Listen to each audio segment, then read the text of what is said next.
Breaking news. Republicans lose another big election case, this time out of Illinois in the Seventh Circuit Court of Appeals. Welcome back to Democracy Docket. I'm Marc Elias. And I'm Paige Moskowitz. Let's get started. Republicans have filed a series of lawsuits challenging that mail-in ballots sent back by eligible voters by Election Day, but through no fault of the voter, are received by election officials in the days afterwards, should be thrown out and rejected. They filed this case in Illinois, Mississippi, Nevada, and North Dakota. They've lost in all four states, and they lost just again in Illinois. Yeah, so this is a huge case because, as you point out, Republicans have been trying to find a court, any court in the United States to bite on this theory, right? They have declared war on mail-in voting generally. We have seen them oppose drop boxes. We have seen them try to shorten deadlines for people to get mail-in ballots, to make it harder to cast mail-in ballots, right? We've seen all kinds of strategies they've used to attack mail-in voting. But the one thing that they have engaged in a concerted legal litigation strategy has been around these laws that allow ballots that are mailed back, they're relinquished by the voter on or before Election Day, and are received by the counties after Election Day and then processed and counted. Now, each of these states have different iterations of this and different time deadlines. The one in Illinois is actually a relatively long period that Illinois waits for those ballots to come in. But in state after state, they have tried to get the courts to bite on this theory. They have failed. And the fact that the Seventh Circuit Court of Appeals, which is the one that just ruled today, said no, gives, really undercuts the idea that the Republicans are going to find anywhere to bite on this. But Paige, we've talked before, they've got one pending in the Fifth Circuit. That was the one they filed in the state of Mississippi. Now, Republicans' main argument is that states are illegally extending Election Day somehow by allowing mail-in ballots to be received and counted after Election Day. No court has bought into this, not even a Republican-appointed judge in the state of Mississippi. And Marc, something I want to point out, and something we've talked about before, is that we know Republicans actually don't care about the law regulating these ballots. They just want to get these ballots rejected.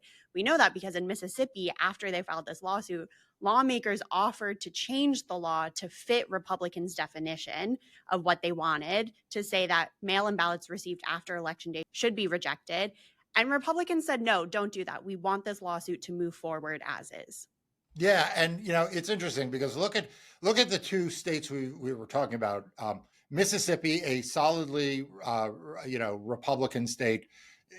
Unlikely this law would have any direct impact on Donald Trump or the Republican Party, yet they brought this lawsuit there. As you point out, Mississippi was going to change the law. They didn't. They seemed to ask them not to, and that they lost before a conservative trial judge. That's now up in the Fifth Circuit. But this case in Illinois that we just got a ruling in is kind of, in some ways, the mirror image of that. A very blue state, right? Like Illinois, it is not going to hinge on these ballots. Kamala Harris is going to carry the state of Illinois, by a sizable margin. And interestingly, the plaintiff in this case, the person who they sort of put up to bring this case in Illinois, is a conservative House member who himself has won his elections by double digits and who faces no real competitive election. So, they are kind of like lurching from one place to the other, trying to find a way to get a court to hear this case, to accept the case and rule their way. In Mississippi, it was on the merits. In this Illinois case, it was on standing. But one way or another, it looks like Republicans are having an awfully rough go of it in court. And if I seem to be smiling and gloating, I am. Marc, and this Illinois congressman who filed the lawsuit, Michael Bost, he actually filed it in early 2022. So he ran in the 2022 election, won his race, returned to Congress. He had been serving his district since 2015. And he didn't claim that his election was somehow fraudulent or wrong because these mail-in ballots were counted after Election Day, even though he filed this lawsuit. So again, it just feeds into the Republican nonsense that somehow there's something wrong with election laws, but if they win, they're not going to contest their own races. That's right. And we saw that in the aftermath of 2020, right? Where you saw in state after state, Republicans saying that Donald Trump lost out because of voter fraud, but yet those same Republicans had won their own elections. I mean, look in Pennsylvania, where you had House Republican members of Congress voting against certification of the presidential election, but yet we're very happy to take their seat. This is a level of hypocrisy that is ahistoric and also really speaks to the challenges that we all face as we head towards November, because the Republican Party is simply shameless. And I wrote a piece for Democracy Docket about what I called the asymmetry of election denialism, the difference between the way Democrats and Republicans treat the arguments that they're willing to make about elections, and the advantage it gives Republicans, frankly, that they are able to have this complete willingness to ignore the truth, to lie, to brainwash their supporters by lying to them constantly. When on the other hand, Democrats, we have to follow the rule of law, and we are held to a much, much higher standard. And I think, Paige, we're seeing that in these court cases.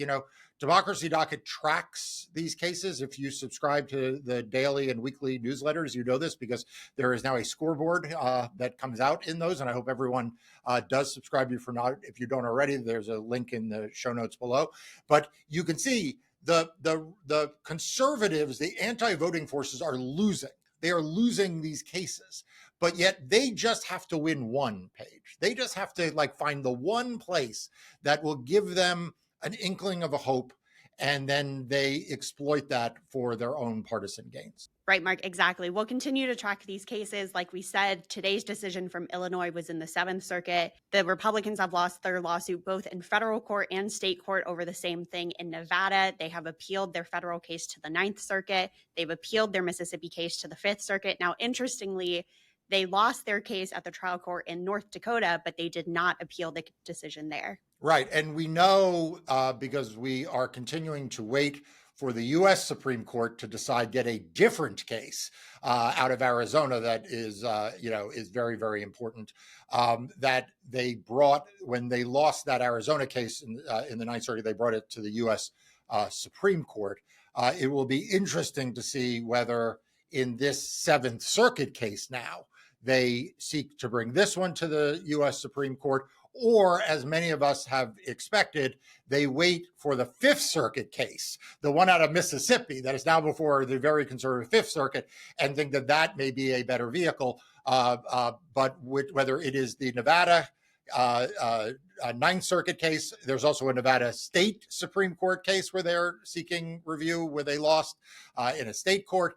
This case out of the Seventh Circuit or the Fifth Circuit, whichever of these cases, and if this is all very confusing, my apologies, whichever of these cases they bring to the U.S. Supreme Court, you can be sure that Democracy Docket will cover them. But Paige, in the few minutes we have left on this episode, it is really remarkable at how many of these cases involve voting by mail, because you and I have talked about this before, that for a party that claims that they actually want people to bank their vote, they want people to secure their vote. They want to swamp the vote too. Swamp the vote. That's unclear what that one means. Yeah, they don't want to swamp the vote, right? For a party that now says they are swamping, banking, promoting, securing, whatever it is, their vote, as they continue to put out videos that say that they support vote by mail and early voting. It's interesting. All of these cases involve Republican Party or Republican candidates. This is how they're spending their money. Mark, it's also interesting because the Republican Party has said time and time again, we need clear election rules. There needs to be a black and white way you run elections. And we are just over 2 months to Election Day right now. And they're still filing lawsuits. They're still fighting lawsuits in multiple states, trying to change election rules in really big ways, right? They're trying to throw out potentially tens of thousands of mail-in ballots 2 months before the election. I've written about this before. I've said this before. Republicans have a strategy to make it harder for you, the viewer, to vote, and easier for them to cheat. And so please make sure you are subscribed to Democracy Docket's free daily and weekly newsletters. The link is in the show notes below. And we will be following this story and all of the litigation news that you need to stay aware of between now and Election Day. Thanks for joining this episode of Democracy Docket. We'll see you next time.